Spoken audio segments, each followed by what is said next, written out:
Richard Marles. The 2026 National Defence Strategy and Integrated Investment Program lays out the strategic risks facing Australia and the capabilities needed to meet them. Richard Marles with today's Press Club address.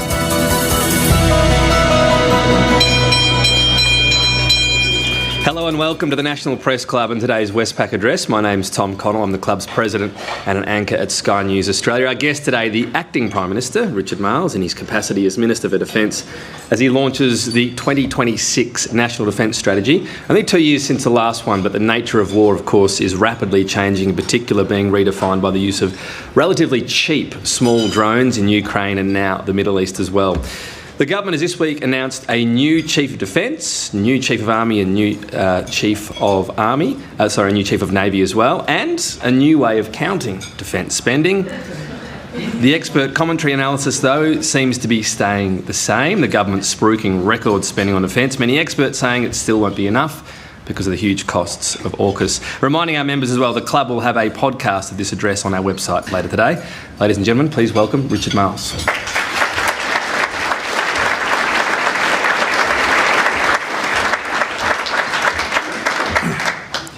Well, thanks, Tom. And can I start by acknowledging the traditional owners of the land on which we meet, the Ngunnawal people, and pay my respects to elders past and present. And I'd also like to acknowledge Labor's defence team, most of whom are here today: Pat Conroy, Matt Keogh, Peter Khalil, and can I acknowledge in absentia Luke Gosling. And I'd also like to acknowledge Meryl Swanson, who's made the trip today. Can I acknowledge the Chief of Defence Force, Admiral David Johnson, and thank him very much for the service that he has provided throughout his 48 years in the service, and particularly over the last 2 as the CDF.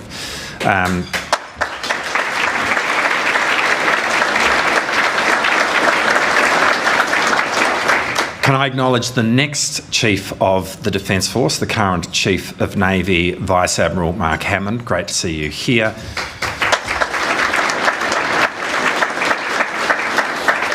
And it feels awkward to say, but can I acknowledge our now former Secretary of Defence, about to be Ambassador of the United States, Greg Moriarty, and again, thank him so much for the service that he's given, I think in the better part of 8 years as the Secretary of Defence, which is a really long tenure and one of the most significant jobs in Canberra.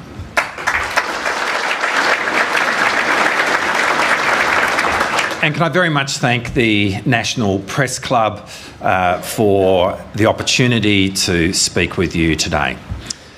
I'd also like to acknowledge the aviators of the Australian Defence Force, who are currently patrolling skies over the Middle East to help protect the UAE, but thousands of Australians from Iranian missile and drone attacks over much of the last month. Their work has been totally professional, highly capable, and extremely valuable. Danger has been an ever-present companion. And as always, they have done honour to their uniform and they have served their nation with distinction. The current ceasefire in the Middle East is a critical opportunity to move back from the brink, open the Strait of Hormuz, restore the global fuel supply chain, and place events on a path to peace. For our part, Australia will do all within our power to help make this temporary ceasefire permanent. Now, the central thesis of the 2023 Defence Strategic Review, the 2024 National Defence Strategy, and now the 2026 National Defence Strategy, NDS 26, is to establish a defence force which is completely focused on the challenges of the Indo-Pacific. And the Albanese government remains utterly committed to doing this. Yet the conflict in the Middle East, while unexpected, does highlight other truths which are also contained in NDS 26 and which contextualise this thesis.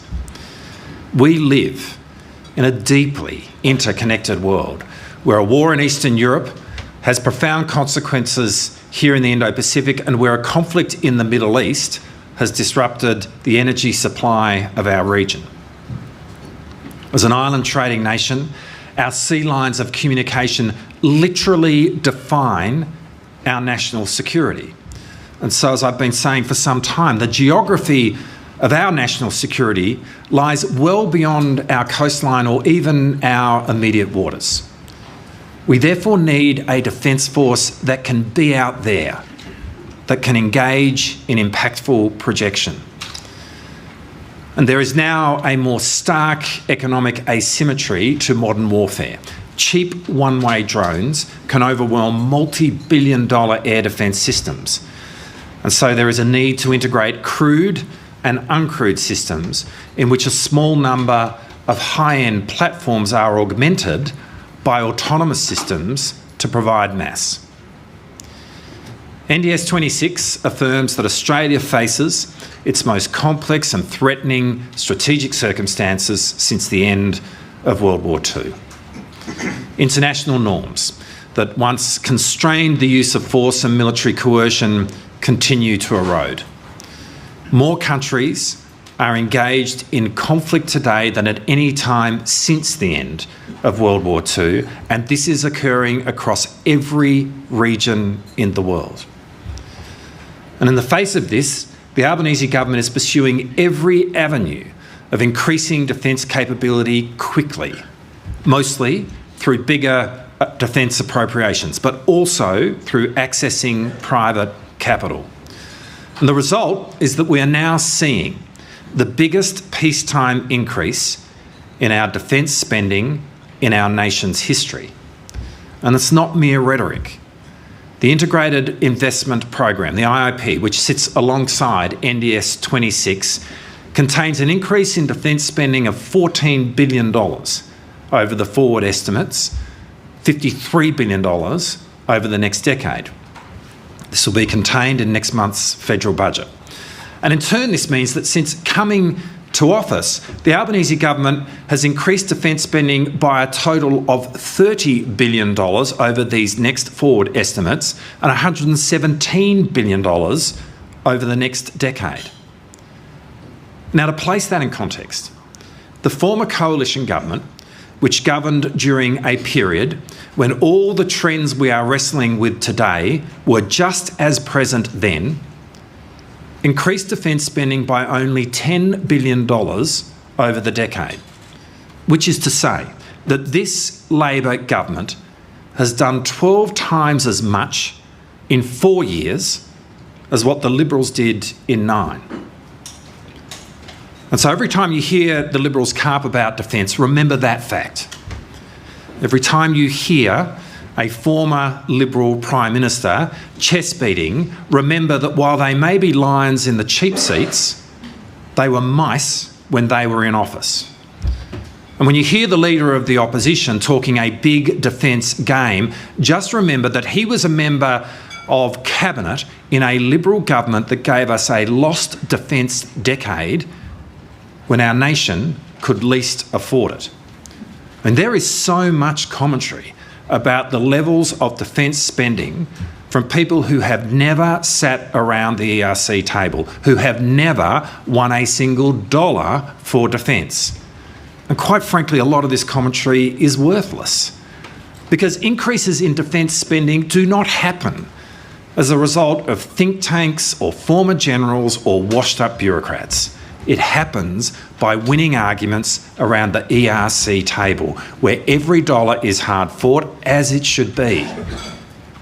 And the truth is that the ERC table the Liberals convened failed our nation's defences and left Australians less safe. The Albanese government is spending more on defence over the decade, more over the forward estimates, and more right now. Indeed, today we are spending 2.8% of GDP on defence. That is the most of any comparable like-minded country in the Indo-Pacific. And it is more than most countries in NATO, including the UK, Germany, France, Italy and Canada. Based on current GDP projections, we now have spending committed in the budget that will take us to a defence spend of 3% of GDP by 2033. And it's much more than this when you include other supporting investments in critical infrastructure, the defence of networks, civil preparedness and resilience, innovation, and the full strengthening of our defence industrial base. NDS 26 firmly embeds the two-year drumbeat of reassessing the strategy and capabilities we need to keep Australians safe. NDS 26 builds on the foundations laid in NDS 24. It is not a departure in direction, but a strengthening of resolve with an increased focus on self-reliance. NDS 24 made clear that Australia's strategic environment was deteriorating and that the assumptions which had underpinned Australia's security for decades, geographic distance, warning time for conflict, and Australia's regional military superiority were no longer valid. The judgment was informed by increasingly adverse trends, intensifying major power competition, rapid military modernisation in our region occurring without transparency or strategic reassurance, a weakening prohibition on territorial conquests, and the growing capacity of states to project military power at longer range. NDS 26 makes clear that over the past 2 years, these trends have both intensified and broadened. These trends have occurred in the context of immense global economic interdependence, meaning the effects of conflict travel through markets, supply chains, energy networks, right into household budgets. Even when Australia is not an active participant in war, we feel its consequences. And this same interdependence offers new tools for coercive and grey zone statecraft while lowering the threshold for its use. From the pervasive penetration of digital communication systems to the targeting of critical undersea architecture and the leveraging of economic choke points. This is occurring alongside a rapid transformation in the character of warfare itself, as conflicts in both Ukraine and the Middle East have demonstrated. While attrition and high-intensity conventional warfare remain enduring features of war, the ability to generate asymmetric advantage is quickly disrupting established tactics and doctrine.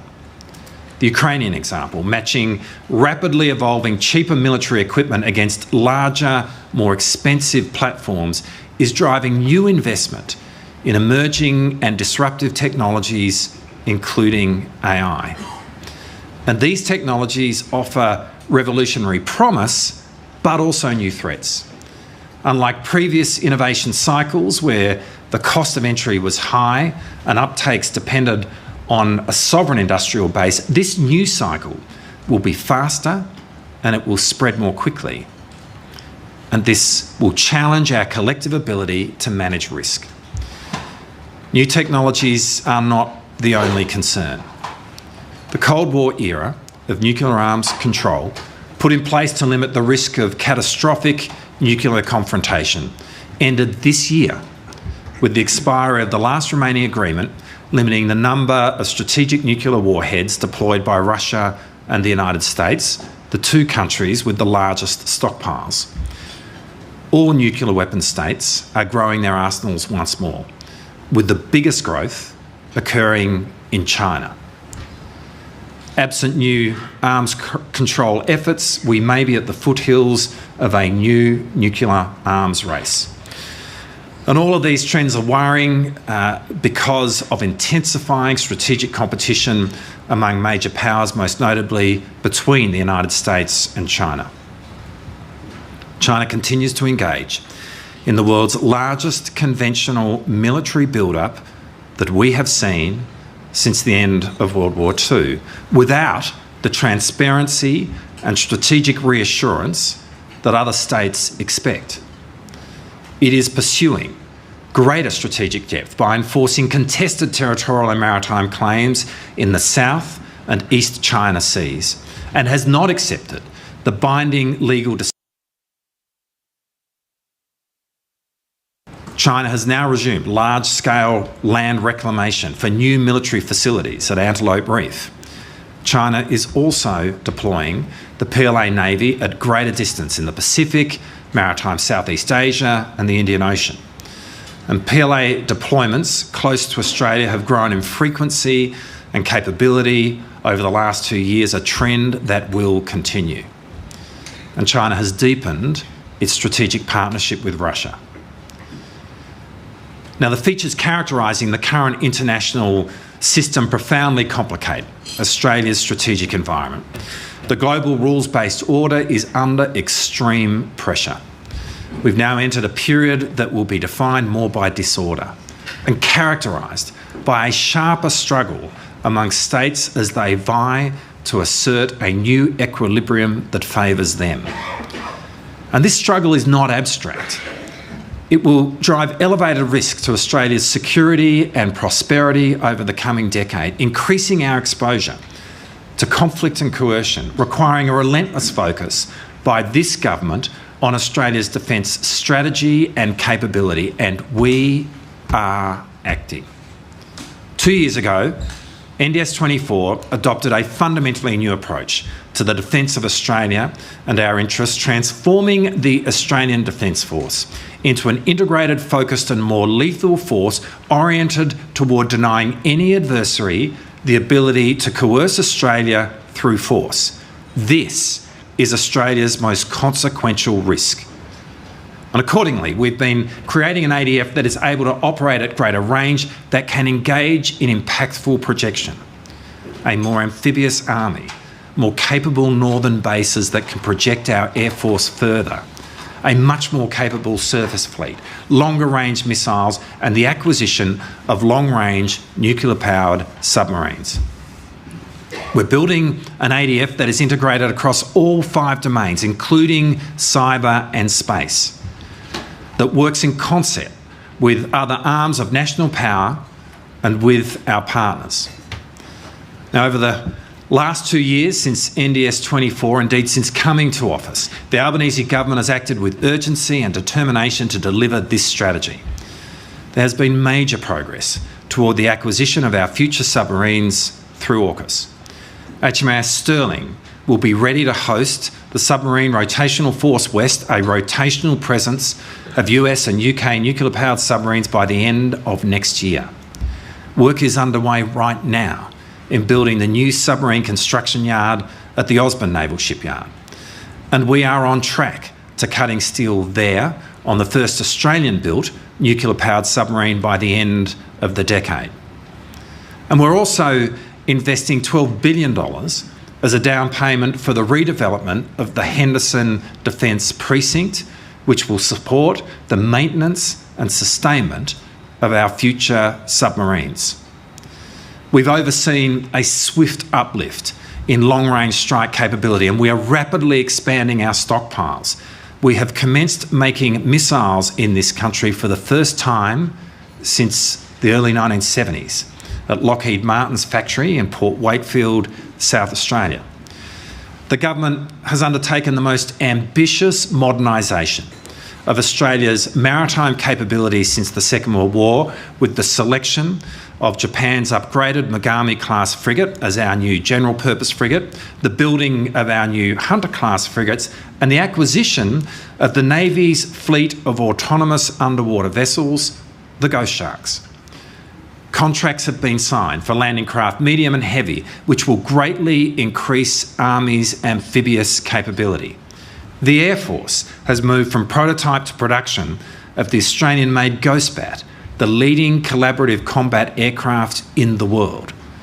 And over the last 2 years, the ADF has started growing again, with a permanent force that is at its highest levels in 20 years, and force separation rates falling substantially below the 10-year average.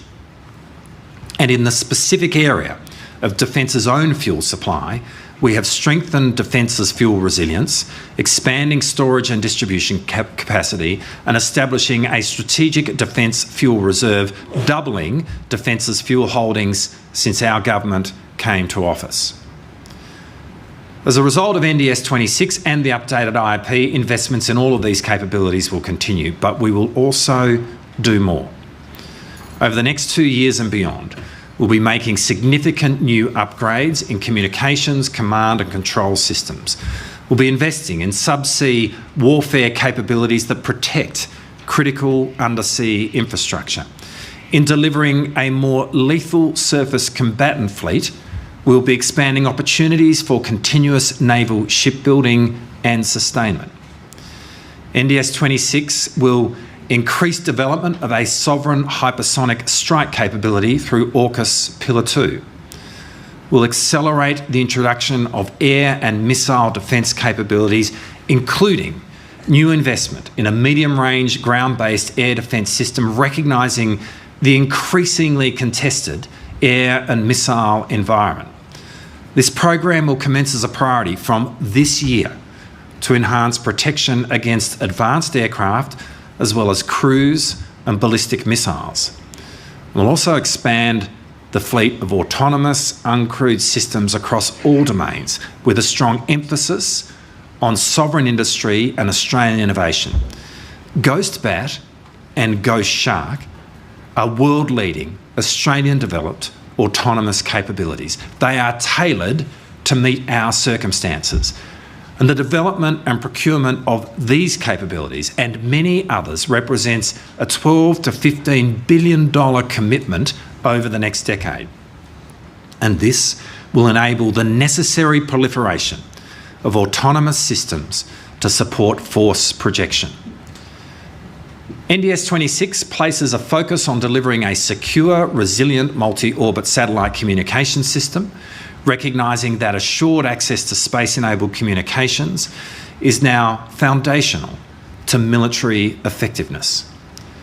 NDS 26 places an emphasis on increased self-reliance. This is not a new concept in Australian defence thinking, but it has been an elusive one. We're the world's largest island nation, with the third largest maritime domain, and yet our population is 56th in size, and our industrial base is relatively small at 5.7% of GDP. And all of that has given Australia a unique defence challenge, which we have historically addressed through partnership with a major power.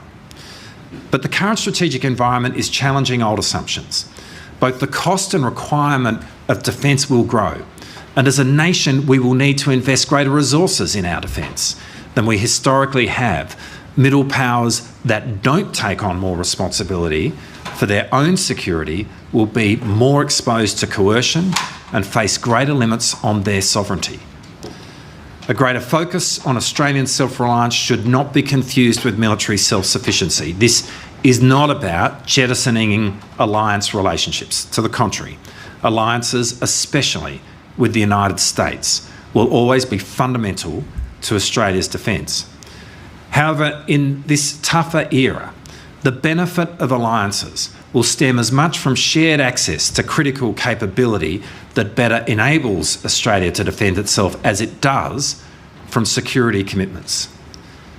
Self-reliance means balancing critical tasks we must undertake ourselves with those that can be assured through trusted partnerships. And we'll do this with our allies, not in the absence of them.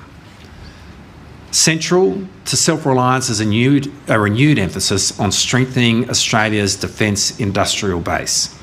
Last financial year, almost 80% of the defence budget was spent in Australia.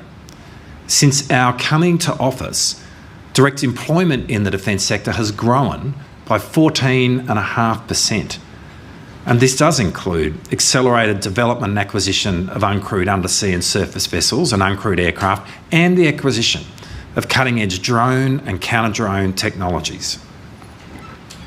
Self-reliance also recognises that defence preparedness cannot be separated from national resilience. The lessons of the war in Ukraine and conflicts in the Middle East are really stark. Preparedness is not just about platforms and weapons systems. NDS 26 commits to improving ADF and whole-of-nation preparedness and resilience, directing targeted investments to uplift sustainment, logistics and health, the indispensable foundations of military effectiveness. NDS 26 reaffirms the significance of Australia's defence partnerships, particularly those in our region. Our alliance with Papua New Guinea is our first alliance since 1951. Our historic security treaty and defence cooperation agreement with Indonesia represents a high watermark in this critical bilateral relationship. Our partnership with Japan has been strengthened through the Japan-Australia Framework for Strategic Defence Coordination. The Australia-Singapore Comprehensive Security Partnership 2.0 provides for expanded ADF access in Singapore in support of our regional presence. And in our near region, we will continue to deliver on the Pacific Island Forum vision for Pacific-led responses to Pacific security challenges.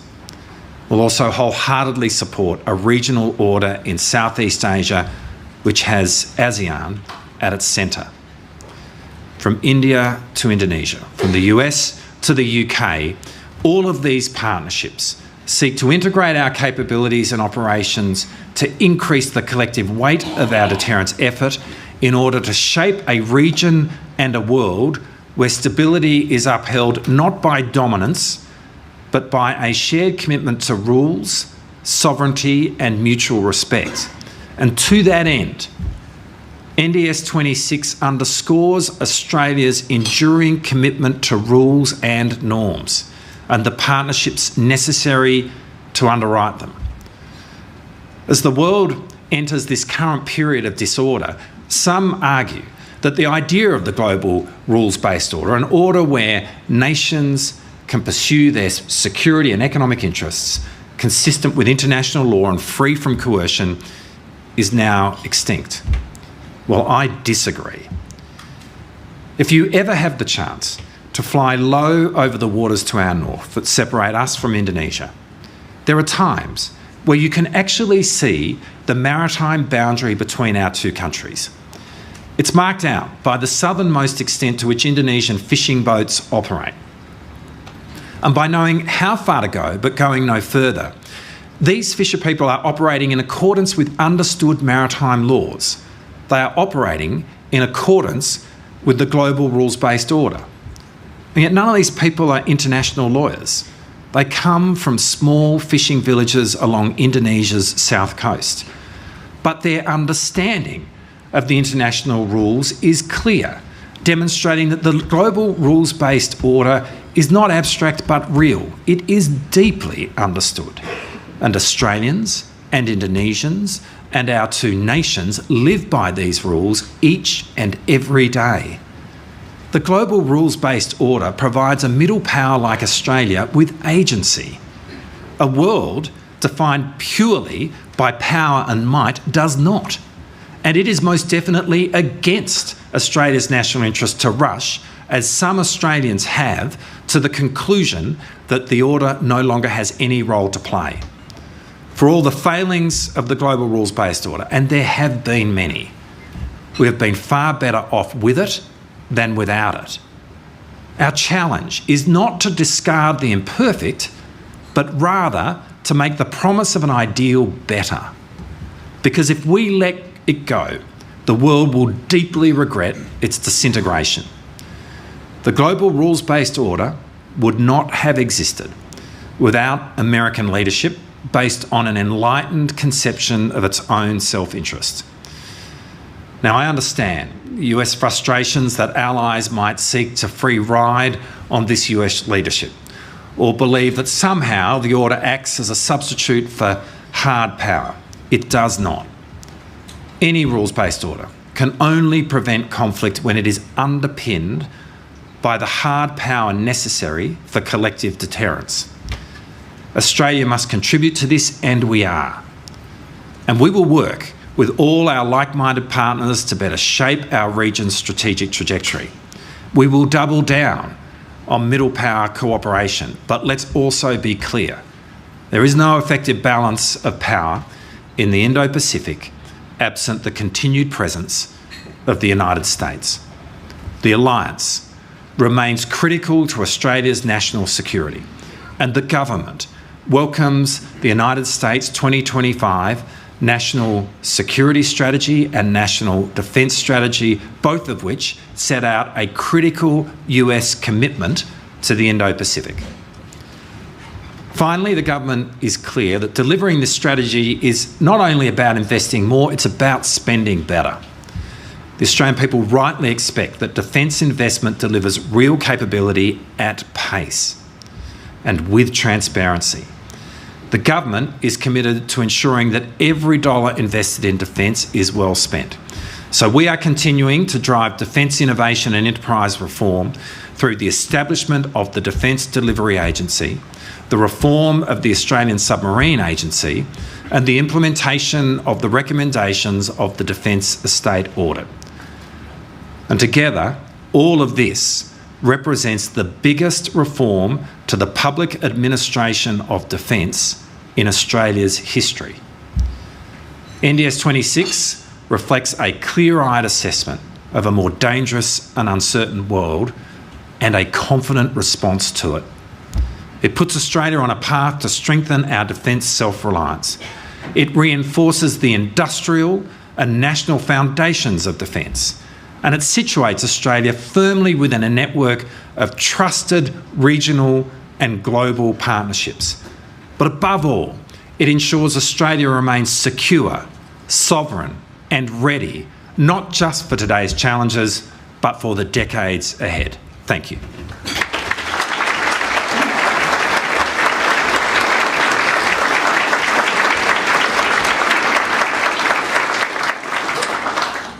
Thank you, Minister. I'll begin with my question before I go to the floor. So we've got a new way of measuring defence spending, percent of GDP by 2023 though. What is that same figure under the old measurement?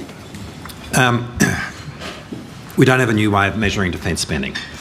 Like the Prime Minister's been really clear that the way in which we go about our defence funding is to assess the capabilities of our defence force against the strategic landscape that we face, and then resource the defence force that we need.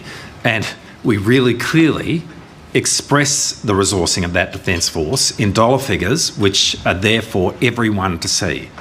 And so when you look at them, no matter which way you cut it, it is the biggest peacetime increase in defence spending in our nation's history. Now, you know, we don't particularly lean into international comparisons, but when we're engaging in international comparisons, we do international comparisons. And so we're using the NATO measure, which is how you compare apples with apples. And what's clear is that when you do that, you know, we're spending more on this day than any other equivalent like-minded country in the Indo-Pacific, and more than most countries of NATO, more than all the G7 countries in NATO with the exception of the United States. But you know, we are focusing on what we are doing in terms of increases in defence expenditure. And since we've come to office, it represents $30 billion over the forward estimates, $117 billion over the decade. And to put that in a historical context, you know, in the entirety of the Abbott, Turnbull, Morrison government, all that they put was $10 billion over the decade, and indeed most of that was strung out in the later years. The only way, though, we can compare spending on capability percent of GDP is the previous figure. Do you have one for 2023, or you're just not going to provide that anymore? I don't accept that. I mean, you can absolutely compare expenditure on defence, budget on budget. The numbers and the figures are all there. And what's clear is that we are spending more. I mean, what you've historically seen in terms of increases in defence spending in Australia's history is that, you know, pre what we've established with national defence strategies, is that when there were intermittent white papers, there tended to be an injection into the defence budget as a result. You know, we had one of those during the Abbott, Turnbull, Morrison government, where $30 billion was injected over a 10-year period, and within 2 years they took $20 billion of that out. Since we've come to government, budget on budget, we have been increasing defence spending up to the point now where we have $117 billion additional dollars in the budget relative to what we inherited from the coalition over the next decade. Andrew Probyn. Mr. Marles, you accurately said that the global rules-based order would not have existed without American leadership. I would put to you that that American leadership is being sorely tested at the moment. How much work needs to be done by Australia to rescue the damage done to the public view on the American alliance and consequently AUKUS? Well, as I've said in the speech, there is no world in which you create a balance of power within the Indo-Pacific without a continued American presence. We are deeply engaged with the United States Defence Forces. To give you an example, institutionally now, the deputy commanders in the US Army in the Pacific, the US Navy in the Pacific and the US Air Force in the Pacific are all Australians, and that's been the case for some time. We are throughout Indo-Pacific Command, and that relationship, which is at the heart of the alliance, is fundamental to Australia's own national security and national defence. Now, I mean, we make that point really clearly, and I do think that Australians understand that and can see the importance in terms of how we defend our own country, but also how we build our own capability in maintaining the alliance and specifically the defence relationship which sits at the heart. But do you concede that Donald Trump has damaged American international prestige? Well, I think... I'm not going to walk down that path. I think what you do have is a clear articulation of the United States strategic posture in both their national security strategy and national defence strategies, which were released at the end of last year. And people can make their own assessment of those documents. But from the perspective of Australia, one thing is clear, which is that in both of those documents, there is a really clear-eyed assessment and commitment to the significance of the Indo-Pacific. Tom Lowry from the ABC. Minister, thanks for the address today. You expressed some frustrations in your speech around the commentary on defence spending levels. Can you give us an idea, what sort of challenges are you facing around the ERC table in arguing for more defence funding? Is there pushback there? Well, there's not pushback in the sense that you can look at what we've done. I mean, the ERC table under the Albanese Labor government has delivered the biggest peacetime increase in defence spending in our nation's history. I mean, the only way of properly assessing that is that the ERC table has completely embraced the significance of defence. But to be also clear, sitting as a member of the Expenditure Review Committee, every dollar counts in the budget. I mean, we have sought to be a prudent government which understands the value of the public dollar. And that's why we've delivered 2 surpluses when our counterparts didn't do that in the entirety of their 9 years in office, despite promising to do it each and every year. Now, you only achieve that by properly scrutinising every dollar that is spent across the budget, and that includes defence as it should. And so it is right to say that money for defence and money for every portfolio is hard fought and hard won. But when you take a step back and look at the outcome, there can be no other conclusion that our ERC has utterly embraced the significance of defence. When you say utterly embraced, were you hoping for more and this was a compromise? I mean... I suppose there are 2 ways in which I'd answer that. I'm a defence minister with everything that implies. But if I take a step back and look at what the ERC table has done, and what our Prime Minister has done and our Treasurer and Finance Minister in respect of defence during the course of our government, I could not be happier.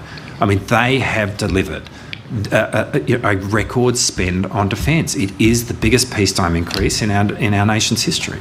Tim Lester from the 7 Network. Minister, thank you for your speech today. You noted during it we live in the most complex and threatening strategic circumstances since the end of World War II. You've noted that many times. And I note the Chief of Defence recently noted a substantial shift from our ally, the US, of resources out of the Indo-Pacific and to the Middle East to accomplish its missions there. And many defence experts talk about the extent to which our ally has expended its missile stockpiles in the last few weeks. How much more complex and threatening are our circumstances today than they were 2 months ago before the Iran war? Well, thanks for the question, Tim, and it's obviously it's a really good question. I don't think anyone could honestly answer that question other than saying it is more complex. The whole of Australia, but the whole of the world is watching what's unfolding in the Middle East, and it greatly complicates the global strategic landscape. But the world feels less safe, and we understand that. Having said that, we do very much support the strategic objective of denying Iran a deployable nuclear weapon, and were it ever to achieve that capability, the world would very much be less safe. So, to the extent that this conflict has made progress in denying Iran's ability to do that, that is important. But we very much continue to focus on the importance of the Indo-Pacific to Australia's strategic landscape. And as I said at the start, it really is the central thesis of the Defence Strategic Review back in 2023, that we needed to move from, if you like, a kind of an all-rounder defence force that could do lots of tasks in lots of places, to a much more focused defence force that was focused on the challenges that we face in the Indo-Pacific, and we are very much living that. But what this conflict bears out, but Ukraine does as well, is that we live in a really interconnected world, and one can't intelligently focus on the Indo-Pacific and all the challenges there without understanding how we mesh into the rest of the world and how conflicts elsewhere can impact us. And I think the really, to me, the really kind of significant kind of point that is put in stark relief is the significance to us of our sea lines of communication. I've spoken about this a lot. That is our vulnerability. We are an island trading nation which derives an increasing part of our national prosperity from trade, and the physical connection of that, our sea lines of communication, and the disruption of those represent how Australia can be impacted. That's where our national security lies, and we are watching an event in the Middle East, the Strait of Hormuz, which is very central to a critical sea line of communication for Australia in terms of liquid fuel, having the potential for significant impact here, and that is very much putting in stark relief what I think was the central thesis of the Defence Strategic Review, and as a result, the kind of defence force that we're seeking to build. Michael Reid from the AFR. Minister, you've spoken a lot today about what capabilities the government plans on investing in. Can you shed any light on what projects you plan on cutting or scaling back as part of this strategy? So there is, I can, as the answer to that question, there is inevitably a process as we update the IIP every 2 years of reprioritisation, and we've done that here as well. So the first point I'd want to make is that in terms of the capabilities that I've spoken about, the new capabilities that we're investing in, such as the autonomous systems, which is really, compared to 2 years ago, I think in a material sense, where the world looks very different than it did 2 years ago, and so hence we're leaning into that in terms of increased investment. That money is principally coming through an increase in defence expenditure, $14 billion over the forward estimates. But we are reprioritising about $5 billion in the IIP over the forward estimates to create more space for the investments that we are seeking to do. Now, to put that in context, that's about 4% of the IIP. So the IIP over the forward estimates is around $117 billion. And again, to kind of put that change in a bit more context, 2 years ago when we announced NDS 24, we reprioritised around $23 billion over the forward estimates. So it was really 2 years ago the moment where we changed direction in terms of the defence force that we were seeking to build. I think when you look at what we're doing today, we are really very much still on that same path. But there is, some change that has occurred, some reprioritisation, much less than what occurred 2 years ago.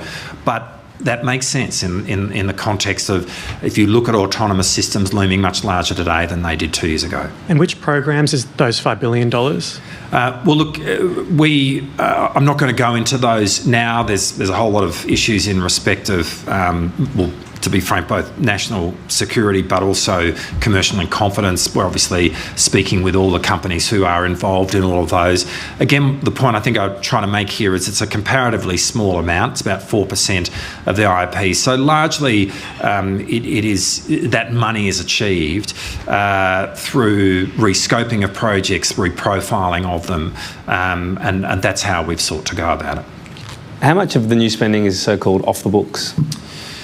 Well, I don't particularly like the way in which you've characterised that. Rephrase it if you'd like. But well, in terms of alternative financing, and I note there's some commentary about this in the media today.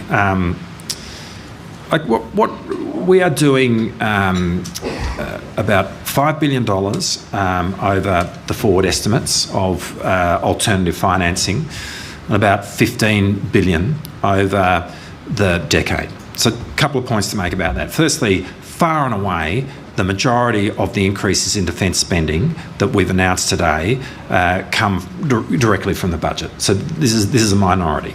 But to then put that in an overall context, I mean, the IAP over the decade is about $425 billion, of which 15 we're talking about now as being alternative financing. As I said earlier, the IAP over the course of the forward estimates is about $117 billion, of which we're talking about 5. So that gives you a sense of where this sits. But the Defence Strategic Review talked a lot about the opportunity of both government equity but accessing private capital as a means by which we can have capability quicker, where we can have capability in some respects, in some instances, better managed. And this ends up being a win for defence and a win for those private investors. This is not a new idea. So Joint Operations Command, which is out of Bungendore, was built on the back of private financing. It was done under the Howard government, and it's been a real success. We got that capability much earlier. It's functioned really well. It's been delivered really competently by the private investors. They are making a return from it. ANI has government equity in it, and it owns the Osborne Naval Shipyard. It's been around for a long time. This is not a new idea, but the Defence Strategic Review said that in this moment, this is a lever that we should pull, and we are doing that, and we are doing that unashamedly. Matthew Knott from the SMH and the Age. Hello, Mr. Marles. Senior figures from the Trump administration, including your counterpart Pete Hegseth, very publicly called for Australia to reach 3% or even 3.5% of GDP defence spending. Did you provide your counterparts assurances that Australia would get to that level? And would you be recalculating the way we spend money on defence and spending this much if it weren't for pressure from the Trump administration? Well, again, we're not recalculating anything. I mean, if you look at how we are accounting for defence spending in the budget, it is as it has always been. With the NATO calculation? Well, we're engaging in international comparisons based on engaging in international comparisons. What we're seeking to do is compare apples with apples. That's how you compare. And so that simply makes sense. In answer to the first part of the question, Matthew, the Prime Minister has been really clear about this. We've assessed our strategic landscape. We did that in the Defence Strategic Review, and we are now doing that every 2 years, and that's part of what we're releasing today. We are then determining what kind of a defence force we need to meet that moment, and we are resourcing it. That's how we go about this. And that is the only commitment I have made to any of my international counterparts is about that process and how we will do that faithfully, but pointing out that what that has yielded to date is, under our government, is the biggest peacetime increase in defence spending that our nation has seen, and dramatically more spending on defence than what we saw under the coalition government of the previous 9 years. Ben Packham from The Australian. Thanks, Minister. One of the capabilities to sort of be pushed back down the timeline a couple of years ago was missile defence. There's more money in this plan for that. when do you estimate that Australia's military bases, Stirling, Darwin, etc., will be protected from ballistic missile attack? And do you think, or in hindsight, was it a mistake to put off that investment, given what we now see with missile stocks and the difficulty that we will have in getting up the queue? Thank you for that question. Again, it's a good question. Obviously, all of these things ultimately end up being a balance. I'm completely comfortable with the decisions that we've taken, but that includes the decision we're taking now to lean into this and to increase our investments in integrated air and missile defence. In terms of the question of war stocks, which is a really important part of this, that's at the heart of why we are moving down the path with much greater speed of establishing the guided weapons and explosive ordnance enterprise, in other words, making missiles here in Australia, and that has now begun. Like when we came to government, that was on the never never. We are manufacturing missiles in Australia on this day. I wouldn't go down the path of giving specific timelines in relation to specific bases, but this is a capability, given what we are seeing around the world, and bear in mind, we're in a geographically, we have our own circumstances. We're in a geographically different position to the UAE, for example, but it is an important capability that we need to be investing in, and we are. Thank you. Christy Needham from AFP. Minister, you mentioned sovereign hypersonic strike capability. Is this being developed with the United States? Would it be manufactured in Australia? And what's the timeline on that? And at the other end of the scale, you also mentioned the need for smaller mass-produced drones, which we're seeing being used to high effect in the Middle East. How quickly can Australia incorporate those into its defence force? Would it be the next 12 months? So to do this, I'll do the second question first. It's integrated into our Defence Force right now. We have drone capability across the spectrum, from the very small to the very large, and it is about, and you need that. You need the mass that comes from having small, attritable drones. And I think, given Australia's specific circumstances, given our our geographic isolation, we do need to have capability, drone capabilities, autonomous system capabilities at the larger, higher end. And I think there's no coincidence as a result that you are seeing us being the leading nation, really, when it comes to developing those sort of systems in the form of Ghost Bat and Ghost Shark, both of which are large autonomous systems in terms of collaborative combat aircraft and undersea. But we're scaling up. We want to have more in the Defence Force, but we are building all of those into the Defence Force as we speak. We are working with the United States in relation to hypersonic capabilities. Again, I'm not going to give timelines in relation to that, other than to say that what we have seen really significant capability achievements over the last couple of years in respect of this, and getting to that end point as quickly as possible is a major priority. Hence our investment in that in this IIP. You spoke in your speech about the asymmetrical nature of what's happening. There's a lot more being spent on the large autonomous vehicles than the smaller ones in terms of actual dollars. Yeah. Is that something that might change? Is that something that's sort of fairly, it's moving pretty quickly, that you might go, well, actually the smaller ones are more effective for you, maybe we change tack? Again, a good question.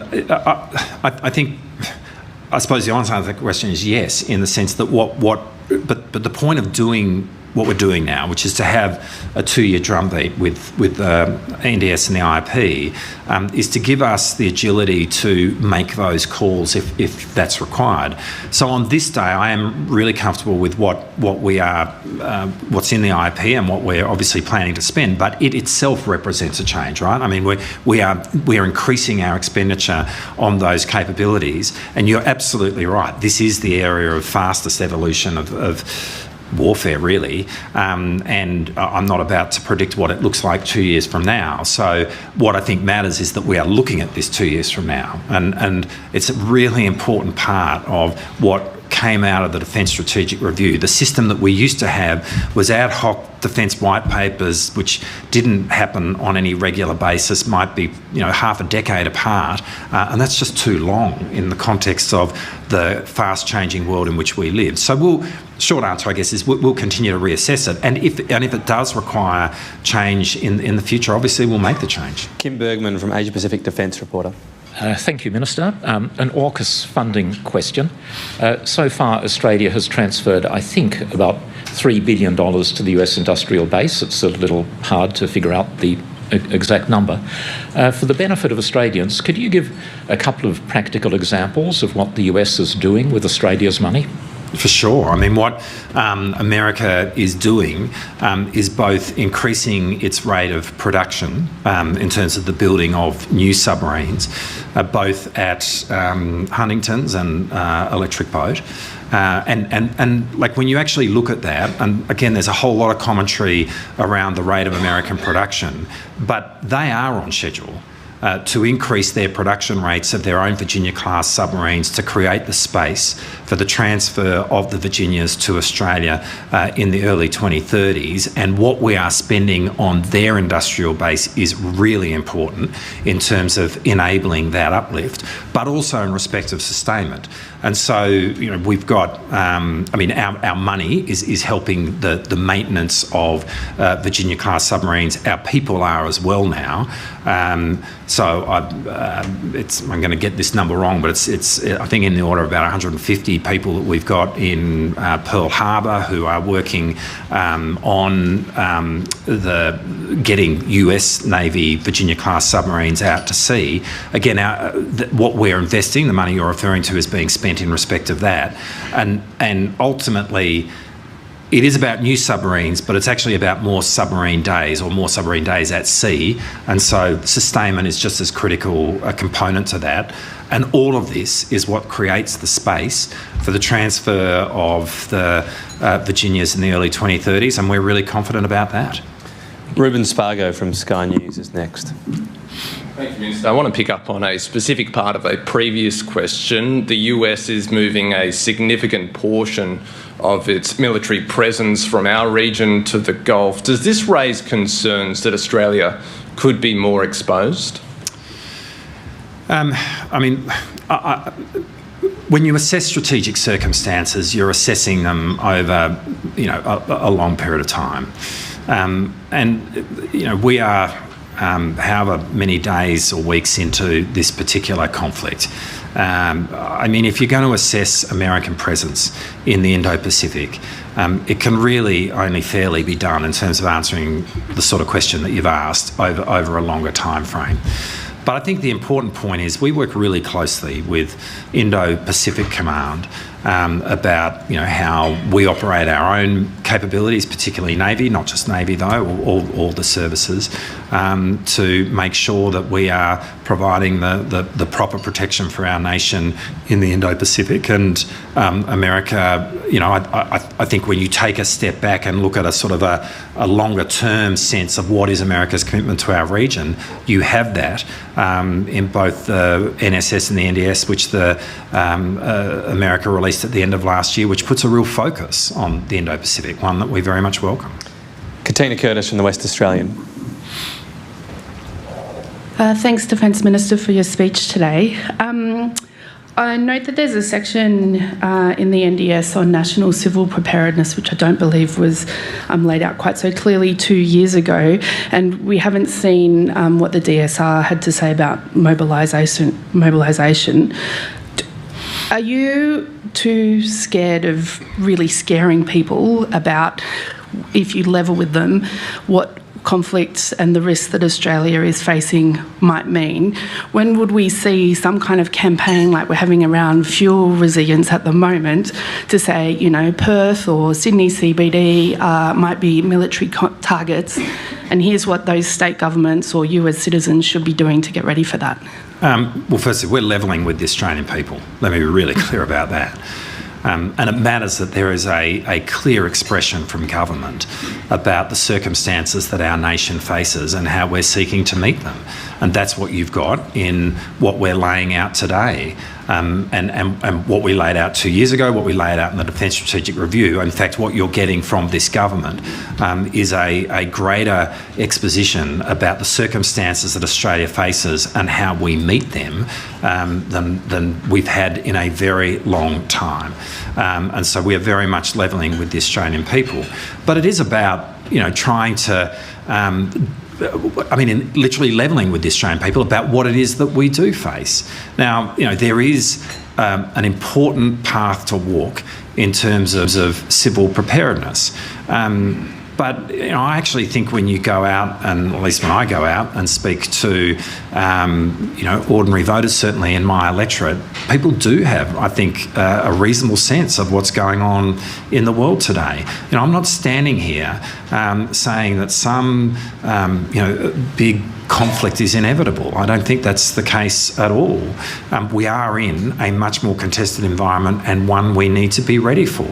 And we're trying to calibrate the Defence Force that we build and where the Australian people, where government needs to be at in terms of meeting that moment. And I think we are doing that. And that is reflected in a levelling with the Australian people on the terms in which we have. Tom McElroy from The Guardian. Thanks for taking our questions, Minister. The current $368 billion budget for AUKUS dates back to shortly after the government was elected a few years ago. What's the current cost estimate? Oh, look, you'll see in the IIP there is an increase in the spend for the submarine program over the course of the next decade. But I think the way to answer that question is because when you have very large numbers aggregated over very long periods of time, and we made this point at the time, those numbers have a significant variation in them. When we announced the optimal pathway to Australia acquiring a nuclear-powered capability, we said that the way to think about the funding of this was it would be about 0.15% of GDP during the life of the program, like that going forward. Now that's really the way to consider the long-term thought of what this represents against a defence spend today of about 2.8% of GDP, which gives you a sense. Now, what we are spending is very much within that envelope, and it hasn't changed.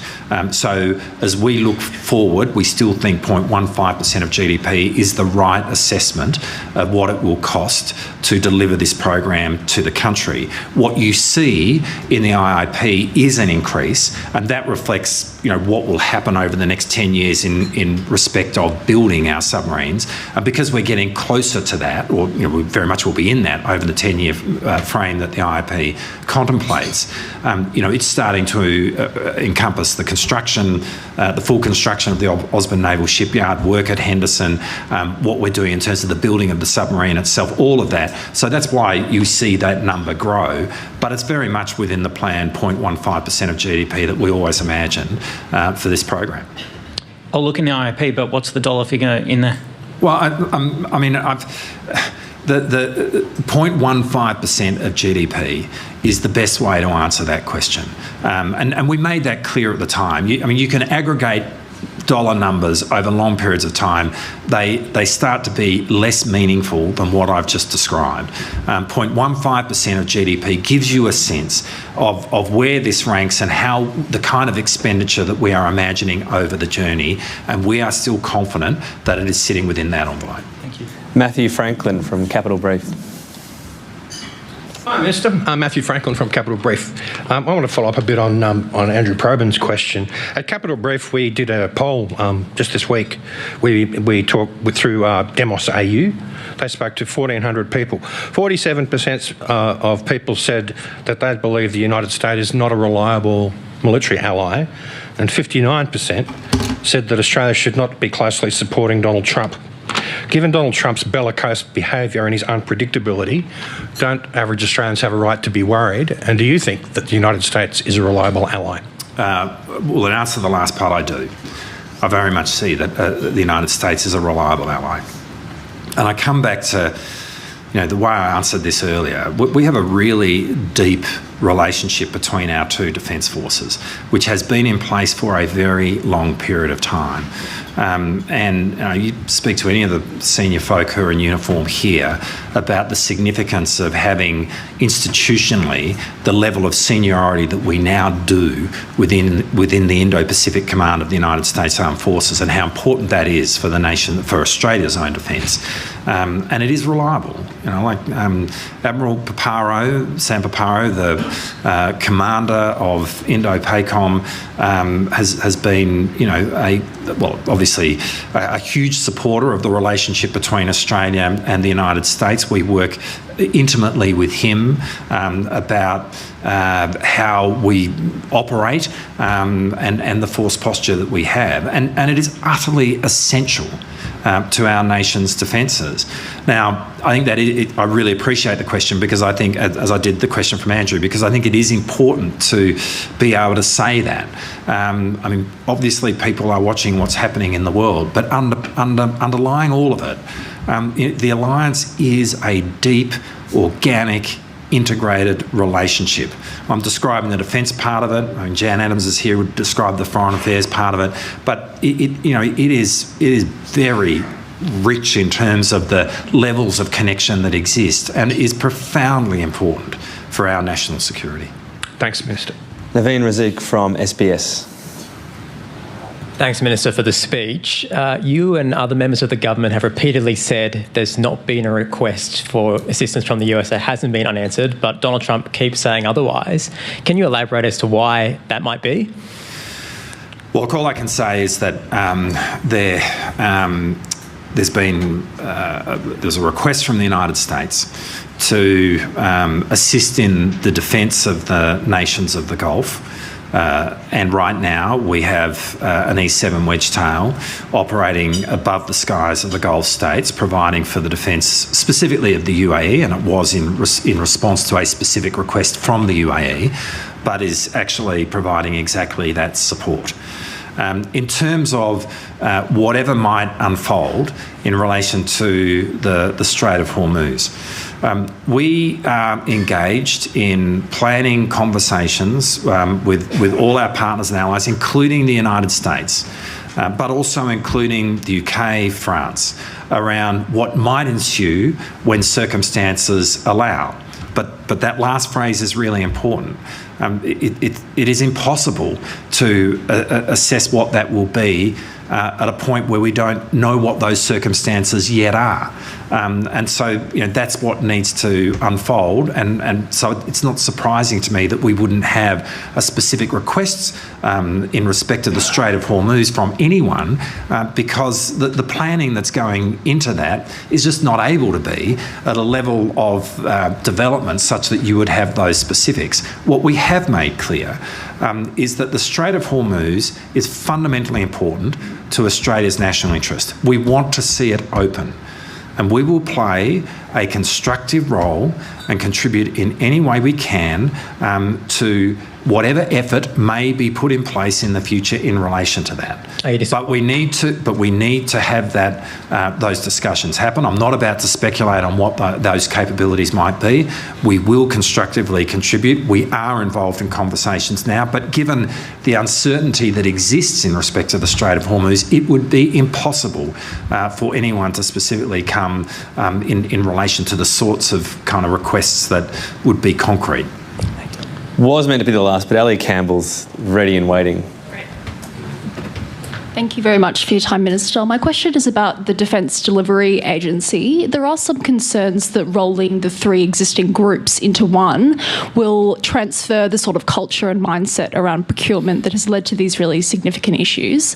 What are your expectations for the new agency, and are you open to further reforms if those expectations aren't met? The fundamental point here is we need to see value for money for the defence dollar. It's not just about how much money's in the budget. It's about the capability that we ultimately have for the Australian Defence Force. And indeed, one of the criticisms that I made as the Shadow Minister for Defence and make now of the former coalition government is that it often was about just what number you put in the budget and everything else was forgotten. As though, you could go onto the battlefield and throw a copy of the budget at your adversary and somehow you'd win the war. I mean, that's not how it works. You need capability. And so it's not just the amount, it's the quality of the spend.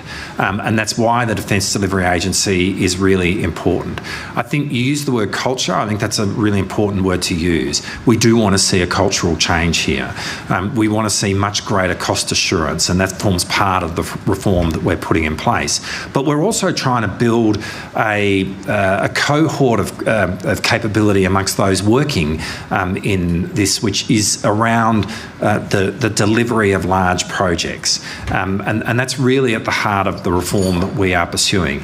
Now, actually, I couldn't be happier with the way in which Defence has embraced this, with the way in which we are progressing down the path of establishing the Defence Delivery Agency, first as a group this year, but from the 1st of July next year. And I do feel, given the buy-in really that we've got from Defence, that we will achieve that cultural reform and we will have a much better bang for buck for the defence dollar. There's a campaign to get Catherine Bennell-Pegg on a mission with the European Space Agency. All the money you're talking about today, it's only 100 million, so down the back of a couch, basically. What does the government think of this proposal, this push? Well, firstly, the way in which you've characterised that always worries finance ministers and treasury officials. I'm not on the area, so don't worry about it. Something down the back of any couch. There isn't. Can I just say that for the record? Catherine Bennell-Pegg is an incredible Australian, and she is a fantastic choice as Australian of the Year, and as a self-confessed space nerd. I couldn't be more excited about her being the Australian of the Year and what the future might hold for her. Obviously, they are all questions that will be dealt by other ministers. You're asking me something sort of outside of my lane, so I'm not going to... PM, you can just indeed. Well, yeah, look, that's true, and I often make the point to Anthony while he's away,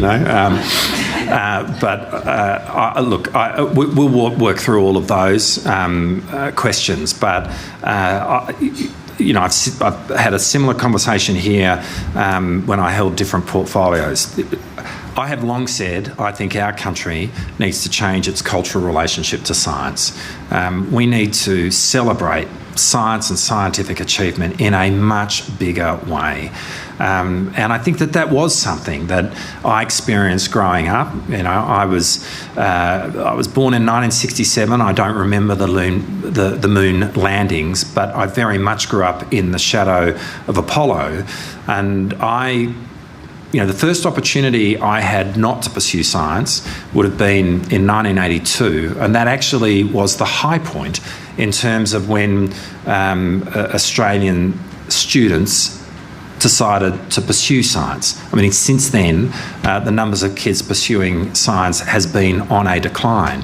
I think growing up in the shadow of Apollo is not...